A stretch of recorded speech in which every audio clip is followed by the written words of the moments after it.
নমস্কার বন্ধুরা, চলে এলাম আজকে আবার টেস্টি টিপস ফুড চ্যানেলে। তো আপনাদের সামনে আবার একটা রেসিপি নিয়ে। তো আজকে আমি নিরামিষ সবজি বানাবো।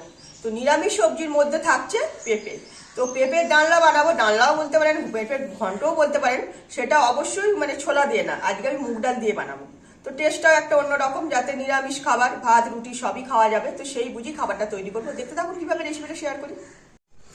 তো নিরামিষ পেঁপে বানাতে তো এখানে একটা মাঝারি সাইজের আলু কেটে নিয়েছি, একটা ছোট সাইজের টমেটো, একটু কাঁচা লঙ্কা, পেঁপে চৌকো চৌকো পিস করে রেখেছি, আর অবশ্যই মুগ ডাল।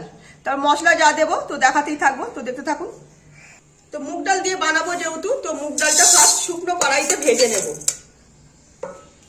অল্প করে মুগ ডাল দিয়েছি, তো বেশি মুগ ডাল আবার হয়ে গেলেও খেতে ভালো লাগবে না, তো সেই বুঝেই তৈরি করে নেব। তো মুগ ডালটা আগে শুকনো কড়াইয়ের মধ্যে লাল লাল করে শুধু ভেজে তুলে রাখবো। তো দেখতেই পাচ্ছেন আমি মুগ ডালটা পুরো লাল লাল করে ভেজে নিয়েছি, এইটাই এবার কড়াই থেকে তুলে রাখবো। কড়াইতে পরিমাণ মতো তেল দিয়ে দিয়েছি সবজি বানানোর জন্য। তো এর মধ্যে 5 ফোড়ন, গোটা জিরে, শুকনো লঙ্কা আর তেজপাতা ফোড়ন দিয়ে দিলাম। ফোড়নটা একটু ভাজা করে নেব, যাতে কালারটা একটু চেঞ্জ হয়ে যাবে। এবার এর মধ্যেই এই যে এখানে সবকিছু ছেড়ে দেবো, যা যা আছে। সবার ফার্স্ট টমেটোটা দেবো, কারণ টমেটোর কাঁচা গন্ধ আছে।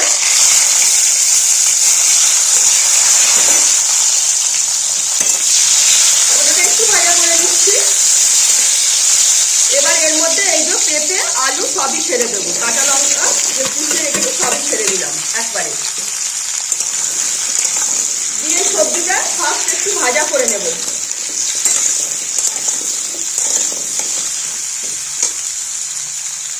এর মধ্যে পরিমাণ মতো আমি নুন হলুদ দিয়ে দেবো, যাতে এখন নুনটা দিলে নুনটা সবজির মধ্যে টেনে নেবে। আর দেবো অল্প করে হলুদের গুঁড়ো। এইটা দিয়েই আগে ফার্স্ট একটু ভাজা করে নেবো সবজিটাতে কাঁচা গন্ধটা চলে যায়, সেই দিকে একটু ভেজে নেবো। তো সবজিটা তো 3-4 মিনিট ধরে একটু ভাজা করে নিয়েছি, অনেকটাই কমে গেছে। এবার এর মধ্যে মশলা দিয়ে দেবো। পরিমাণ মতো আদা বাটা দিয়ে দিচ্ছি, সবজিটার বানাতে যতটুকু আদা লাগবে ততটাই।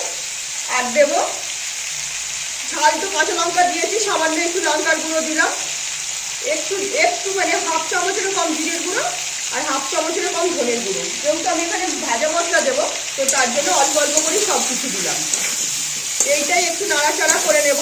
আর হ্যাঁ, এর মধ্যে আমি চিনি দিয়ে দেবো, কারণ নিরামিষ সবজি তো চিনি না দিলে ভালো লাগবে না।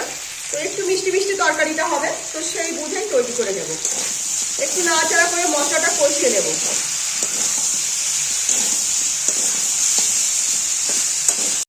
তো মশলার সঙ্গে সবজিটা ভালো মতো কষানো হয়ে গেছে। এবার আমি এইটাই জল দিয়ে দেবো, সবজিটা সেদ্ধ হতে যতটুকু জল লাগবে তো ততটাই জল দিয়ে দিলাম। এবার একটু আগে হাফ সেদ্ধ করে নেব, তারপরে ডালটা দেব। তো দেখতে থাকুন তারপরে কি করি।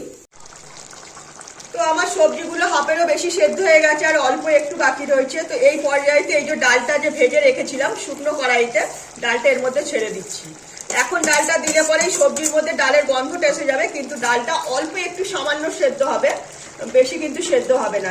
আর ডাল বেশি সেদ্ধ করলেও হবে না, তাহলে কিন্তু খাবারের টেস্টটা থাকবে না। এই যে ডালের গন্ধটা তাহলে চলে যাবে। তো এই বুঝে এরকমই তৈরি করতে হবে। আর এর মধ্যে আমি আবার দিয়ে দেবো পরিমাণ মতো ভাজা মশলা। তো ভাজা মশলা, নিরামিষ খাবার একটু ভাজা মশলা দিলে খাবারের টেস্টটা সম্পূর্ণ একদম বেড়ে যাবে যাকে বলে। তো সেই বুঝেই ভাজা মশলাটা দিয়ে দিলাম। দিয়ে এবার একটু নাড়াচাড়া করে নেব। নাড়াচাড়া করে নিয়ে আরো 2-3 মিনিট একটু ধিমি আঁচে রাখবো। যেটুকু সবজিটা সেদ্ধ হতে বাকি আছে সেইটুকু সবজিটা সেদ্ধ হয়ে যাবে, আর এই ডালটাও অল্প একটু সামান্য সেদ্ধ হবে, বেশি হবে না। আর এই যেটুকু জল আছে সেইটাও কমে যাবে, তো খাবারটা তাহলে রেডি হয়ে যাবে। তো দেখতেই পাচ্ছেন আমার খাবারটা পুরো রেডি হয়ে গেছে। হালকা একটু রস রয়েছে, একদম সামান্য। আর মুগ ডালটাও গোটা গোটাই রয়েছে, একটুকু ভেঙে যাবে না।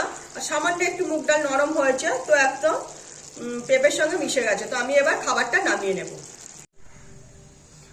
তো দেখলেন কত সহজ পদ্ধতিতে পেঁপেটা রান্না করলাম। তো অবশ্যই মুগ ডাল দিয়ে রান্না করেছি, একদম হালকা মুগ ডালটা তো দেখাই যাচ্ছে পুরো দানা দানা হয়ে রয়েছে। তো এরকমই কিন্তু মুগ ডালটা থাকতে হবে, একদম নরম হয়ে গেলে ঘেটে গেলে কিন্তু হবে না, তাহলে আর খাবারটা খেতে ভালো লাগবে না।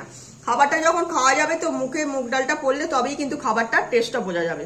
তো রেসিপিটা সম্পূর্ণ আমি আমার মতো করে বানানোর চেষ্টা করলাম। অবশ্যই একবার এইভাবে একদম সিম্পল একটা মিষ্টি মিষ্টি খাবার নিরামিষ তরকারি যেটাকে বলা যায়। তো একবার বানিয়ে দেখবেন। তো ভালো লাগলে লাইক শেয়ার কমেন্ট সাবস্ক্রাইব করো আমার চ্যানেলটাকে। তো আজকের মতো আমার রেসিপি এখানেই শেষ করলাম। সবাই ভালো থাকবেন।